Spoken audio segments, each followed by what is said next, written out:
Welcome back to the Manage to Win podcast. I'm glad to have you here. We've got a great conversation today with Gary Harpst, who has written a book called Built to Beat Chaos. Before we go there, remember our sponsor, Habitly.com. Everybody's got habits. Are they good habits, bad habits? How do you make the good ones, make them stronger? How do you take the bad habits and make them so they don't hurt you? Habitly.com teaches you how to be a great leader, set and achieve goals, avoid or resolve conflict, etc. Great stuff on there, 7 days free. Check it out at Habitly.com. Gary, our guest today, helped to build Solomon Software into one of the most successful accounting software companies in the PC industry. Then they were acquired by Great Plains, which very quickly was acquired by Microsoft. And he's had a very successful career. As he is retired now, he decided to write a book called Built to Beat Chaos.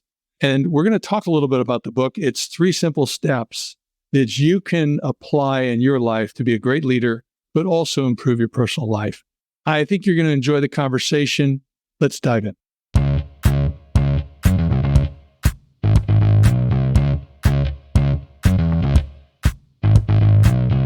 Gary, I love your career, and I'd like you to talk about your career for a moment before we dive in. But now you've got this book coming out called Built to Beat Chaos. And I really want to kind of dive into the book. I don't often do that, but I think you hit on 3 key areas that are really important for people. And let's dive into that. But look, first, please give the audience, those that don't read the descriptions, a little bit on your background, because I love your story. Oh, I appreciate that. I grew up in northwestern Ohio, which is not exactly thought of as the high-tech mecca of the United States. And but years ago, I got involved, formed a high-tech software company with a couple of partners. And I'm so old that I was around when the only PCs were the Apple II and the Commodore PET. That's it. Wow. Yeah, that makes me old, you know. Yeah, well, and I'm in the same boat, so it's the kettle calling the pot black, but you know. So I think this is the first business lesson, the object or the advantage of timing. We started this business with no first business. We just thought this would be a good idea. Actually came out of a prayer group that we were thinking about some things there and what we could do. And lo and behold, we start this business, and about a year later, IBM introduces the PC and the whole industry explodes, and we got to ride that wave. So that created a 20-year experience with lots of stories that we'll probably do today. But we had to grow 50% a year just to keep up. I mean, we were falling behind if we weren't growing 50% a year. And so that became a laboratory for me. I was a new CEO, new leader, and I'm an engineer, so I think in terms of precision and all the parts fitting together. And so that 20-year laboratory was quite a learning experience for an engineer to grasp the reality of people. So that's how I got started. And that was Solomon Software, right? That was Solomon Software. That's correct. Yeah. So accounting software, your background's an engineer, but you did accounting software. Yeah, well, I did have 2 degrees in business administration. I never really was a strong engineer. They removed me from writing code very quickly.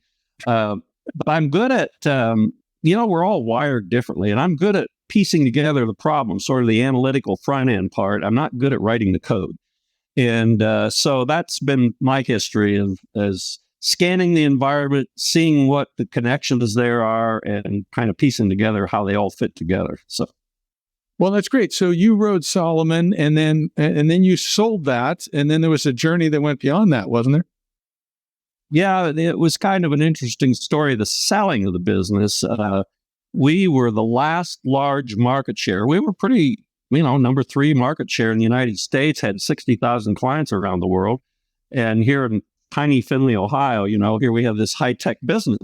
And we began to be very attractive to all the other players, those in Europe and in the United States, because we were the only significant market share player who had not gone public.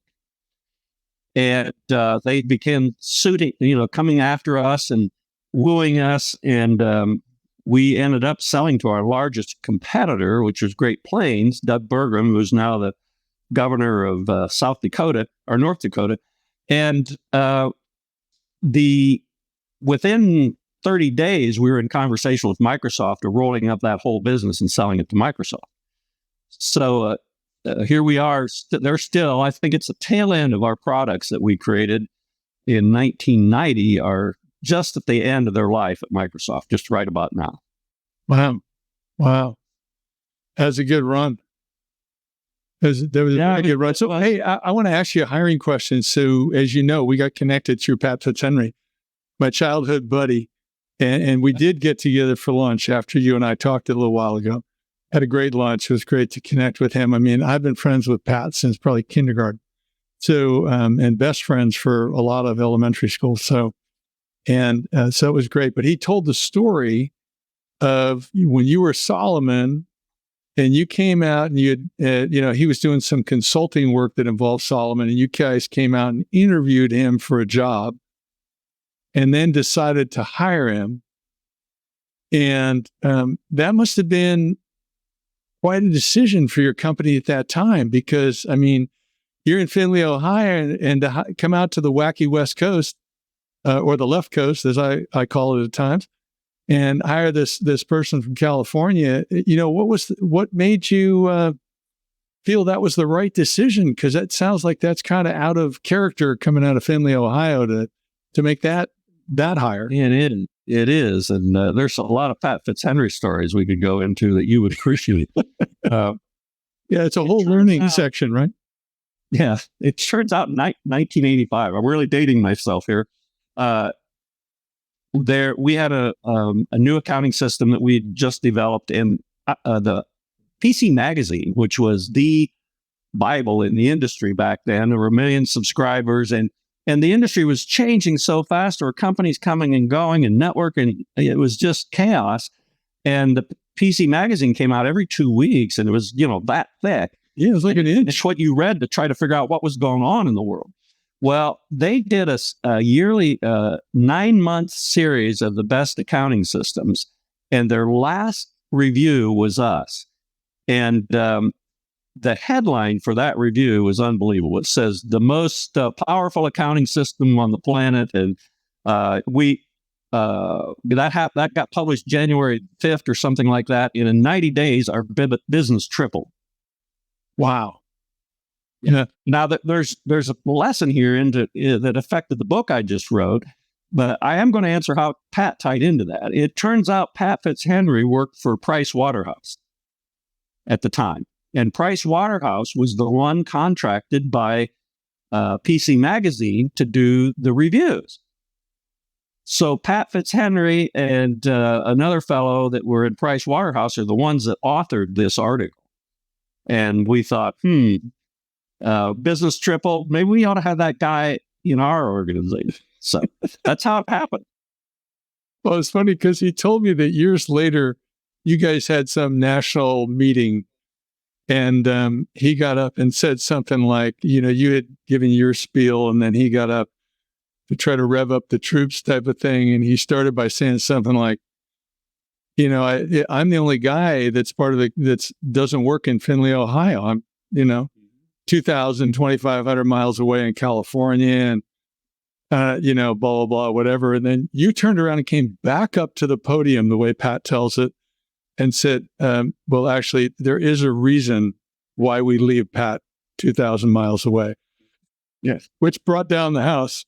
And then, yeah, you're right about the left coast or whatever. Findlay, Ohio is out farm country. Yeah, we're pretty conservative and buttoned down. And Pat was a go-getter. He was a challenge to lead because he was impatient. He wanted to get things done. And this is a good leadership lesson. You have to use the skills of the people you have. And Pat was good for about 2 years on a project and then he'd get bored. He'd solve the problem, he'd blow it away, and he was ready for the next thing. And that's what we had to learn about him. He was not a guy you put in a spot and let him groom that spot forever. And he was a star. I mean, every problem we ended up giving him, he knocked out of the park. But it was okay that he was a few thousand miles away. But he's a great guy. And so he really is a good guy. Yeah. Yeah. Well, it's a testimony that you guys still stay in touch. So with that, well, talk to me about this Built to Beat Chaos. And you mentioned in the title, it's biblical wisdom, leading yourself and others type of thing. I'm sure you got some pushback. I know Pat gave you a little pushback on having the biblical wisdom there on the front, but I also know from Pat, not yourself, because you're very humble about it, you're very sincere about your faith and then living that out and studying those lessons of thousands of years ago and then trying to apply them. So really talk to me about what you want to achieve with this book. I mean, you're retired, you're set, you've had tremendous success. You've had, it seems like, a very fulfilling life. Why the book? Why now? And why write it in this way? Well, thank you for the question. And let me tell a story that kind of brings into focus why I wrote the book. We work with a healthcare client in Chicago that we've worked with for several years. And, you know, we read about what COVID did to the healthcare system and all that. But we saw it firsthand because we worked with these people. And, you know, I'm a systems guy, so I look at cause and effect and those sort of things. And so really, literally overnight, their demand triples, quadruples. People are in crisis with COVID, and they're supposed to field that somehow in their organization. They don't have the people. They don't have the processes. They can't answer the phone. So what happens when you don't answer the phone? People call back, so the call volume gets even worse. And so this group is literally exhausted trying to fight this fight for months and months and months. Really went on 18 months or a couple of years. And here I am advising them and trying to get them to do some planning and think ahead and those sort of things. And I remember one planning meeting in particular, I finally, after 3 delays and reschedules, we got one team together and we do a little exercise and say, guys, what's the most important thing to do in the next 90 days? We have just to get people talking and agreeing on something they can take action on. And we have an app we call the Gordian app that the Gordian knot, slicing through the knot and solving a difficult problem. And we let them vote anonymously or quietly so they don't know what anybody else is voting on to see what the priorities come out. And what came out of that prioritization, it wasn't more phone lines, it wasn't more staff, it wasn't better processes, it was I need time to think. Yeah. And so, on the surface, you say, okay, I get it. But why is that? What is it that made that their number one request? And that set me to thinking about the whole, what is it that drives humans and what motivates them? And I, at an early age in my 20s, I'm an animalistic person, and I noticed in the behaviors of human beings, myself included, that we have this tendency to say one thing and do another. You ever notice that? Yeah, just a little bit. Yeah. And that's assuming the person has good intentions.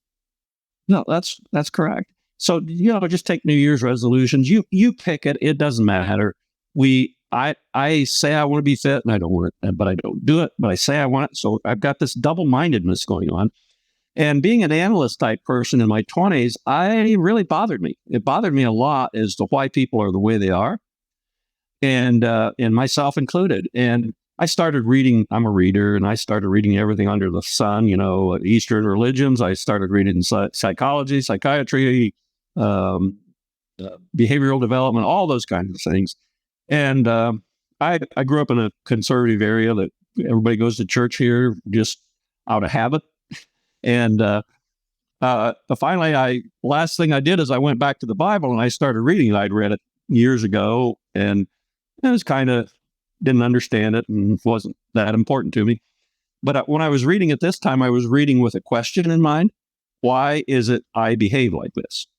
And, anytime you're reading any literature of any kind, any wisdom literature, it's really good to have a question in mind, because If you don't have a question, you don't know what to focus on, and there's so much there that you can't process it.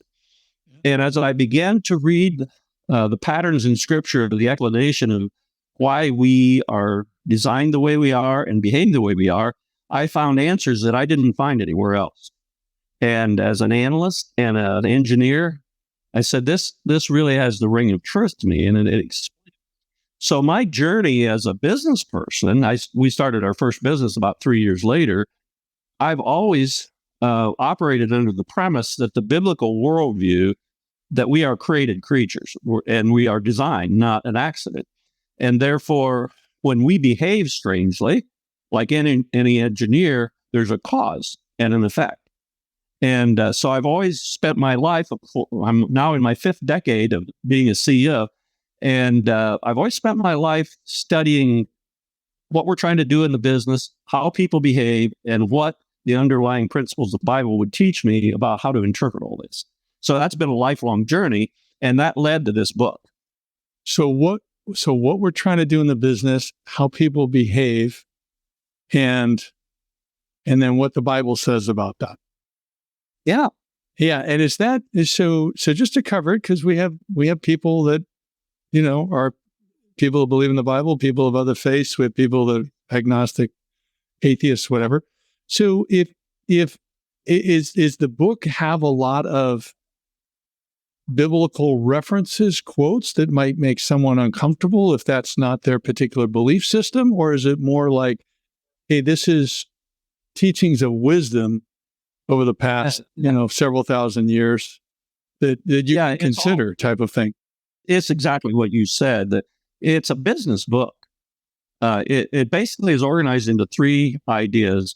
What is leadership and how do you become a good leader? And there's 3 chunks to that. One is, what do you have to know as a leader? What are some of the foundational truths you have to understand about people to be a leader? Then secondly, what are the processes you have to be good at to deliver excellence? You can't pretend. You have to know what you're doing in the business world. If you're delivering healthcare, you better know what you're doing.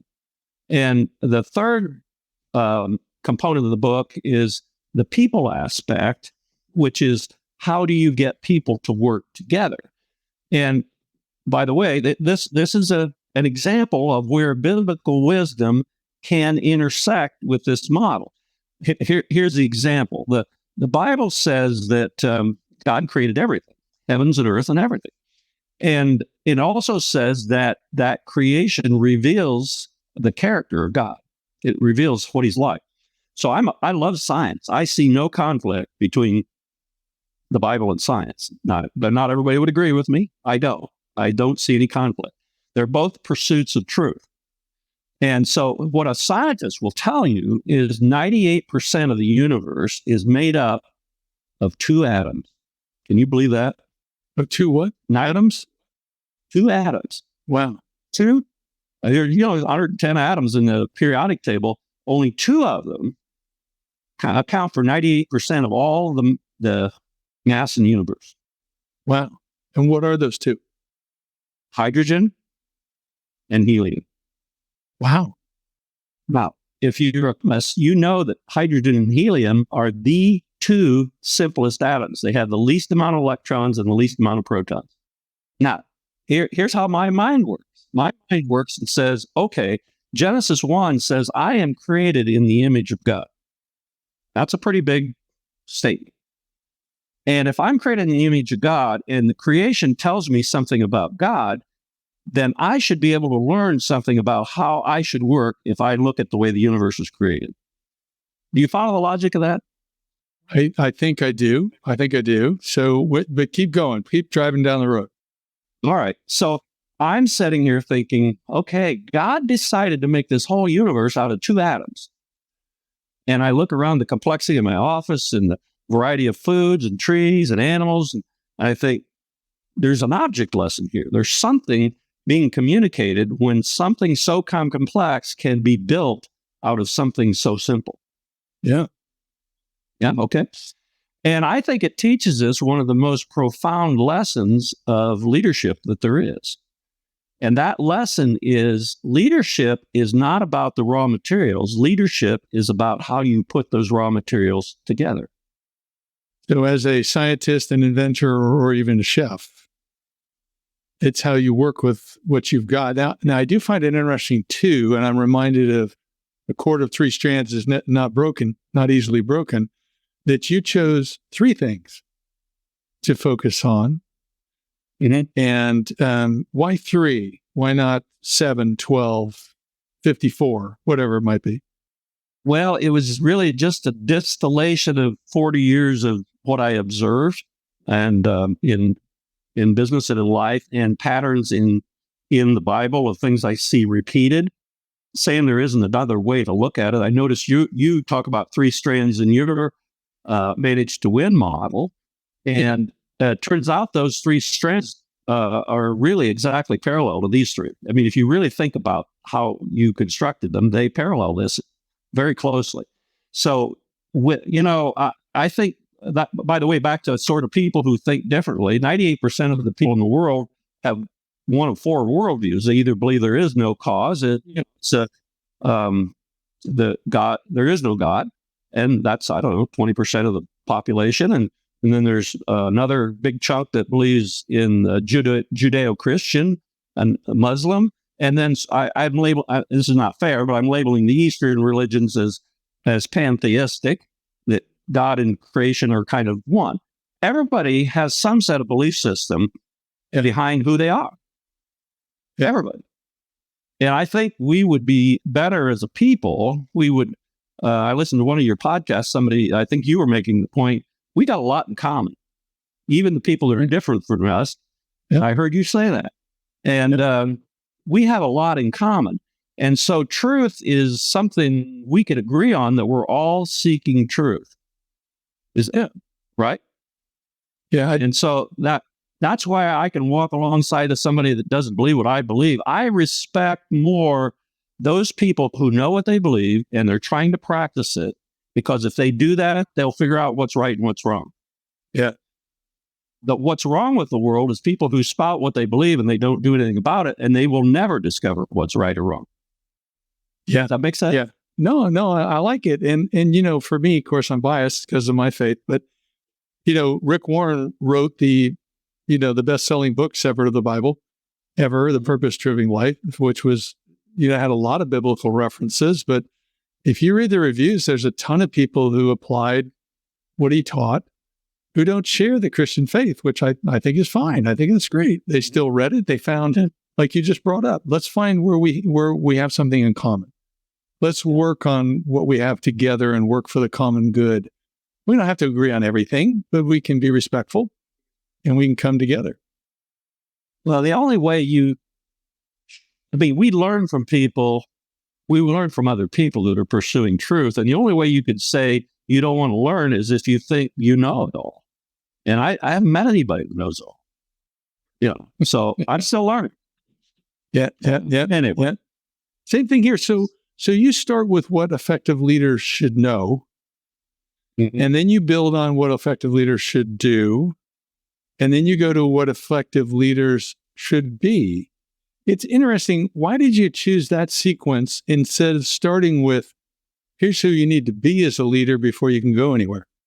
I've been asked that more than once. And the reason is, I think being is the highest state.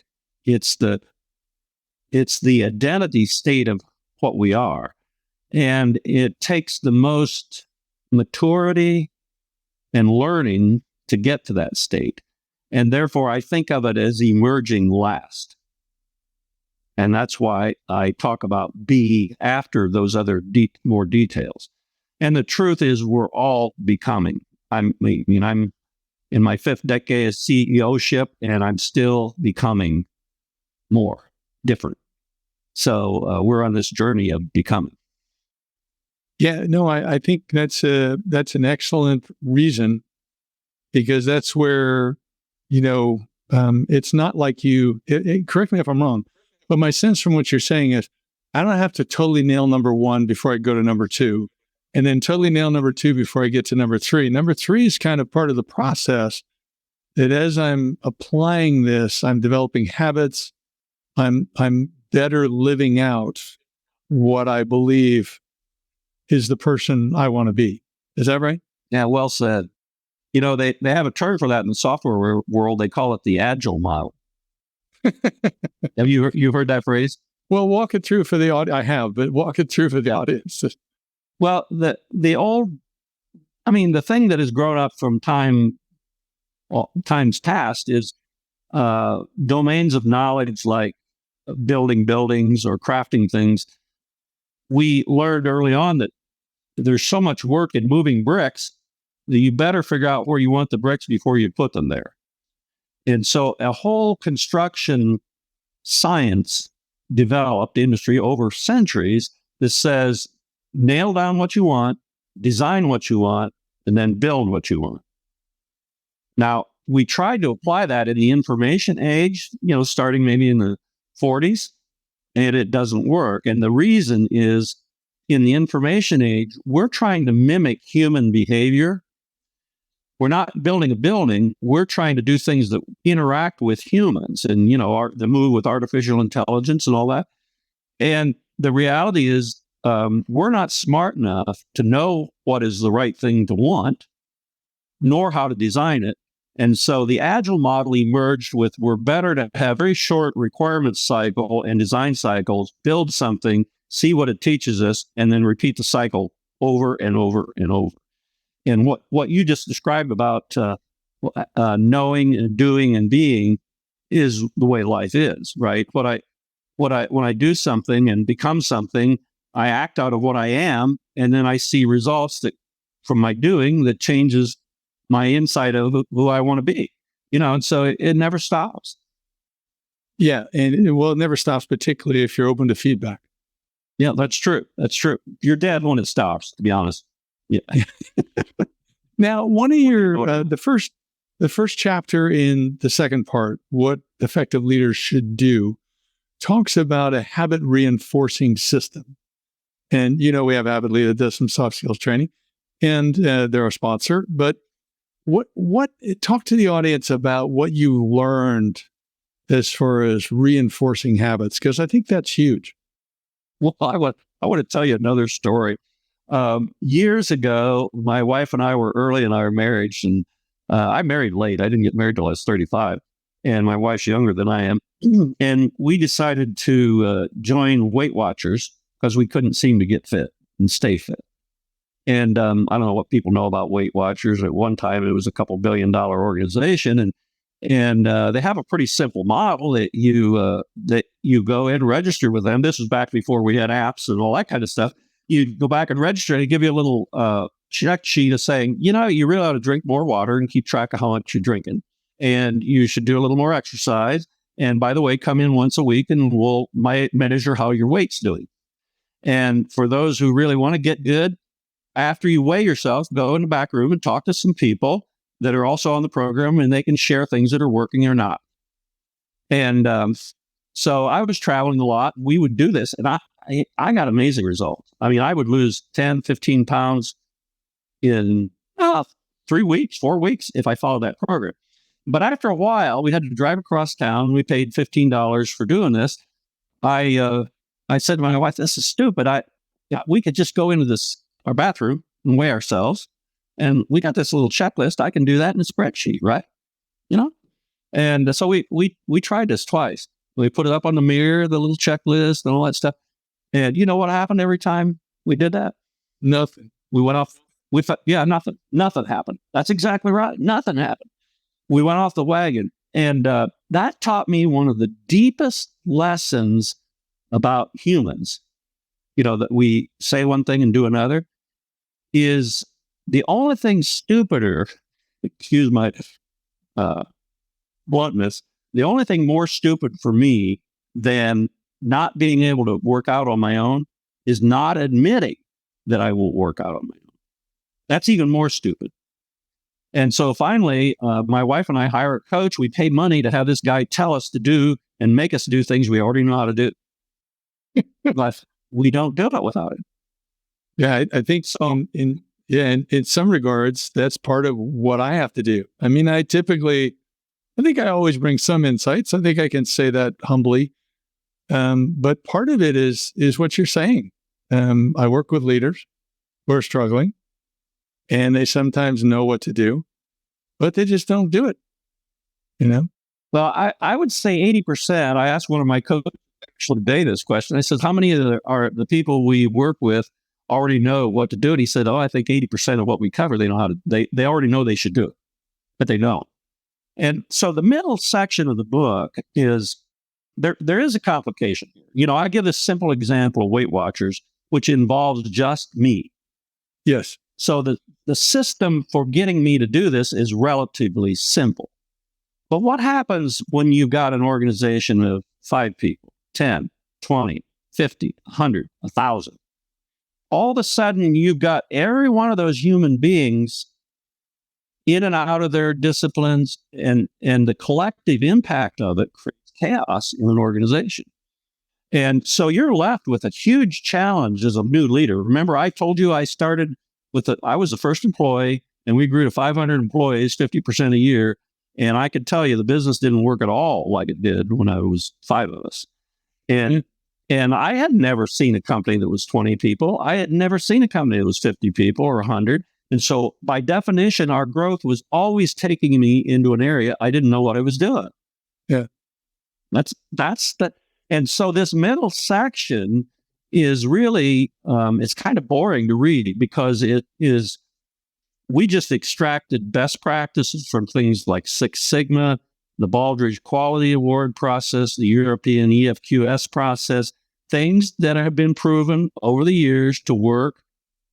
They're basic blocking and tackling, but if you do not do them, you cannot keep a group and a growing organization on the same page. You can't do it. Yeah. And so the middle section is boring, but unfortunately, that's where the meat is. Working out is boring, at least for me. Good. Well, Gary, we're just getting started, but I try to limit these podcasts to about 30 minutes. So I really think you've given some great advice here. I think you got a great book, and I encourage people to check it out. Built for Chaos. So where can people get a hold of you if they want to learn more about you and what your team's doing? Or obviously your book is out there on Amazon. What is the launch date? Because we're actually recording a little bit. April 18th is when it goes live on Amazon. And certainly anybody can get a book at Amazon. We have on our website, LeadFirst.ai is the name of our website, LeadFirst.ai. We have on our website other things that we don't sell on Amazon, which are reading guides we suggest the highest value thing somebody can do is not just read the book, but read the book slowly and do it with a team of people and to talk through these ideas and say, yeah, that makes sense. No, it doesn't make sense, because there's 3,000 books a day published in the United States. 3,000. Yeah. So the last thing somebody needs is another book. What we need is to internalize some principles enough to do something about it. And that really happens much better in a group setting than just reading a book by yourself. And so on our website, there's a reading guide. There's some behavioral assessments to help people learn how to talk to each other. The Bible really is full of the reality that we cannot achieve what we're created to achieve unless we work together with other people.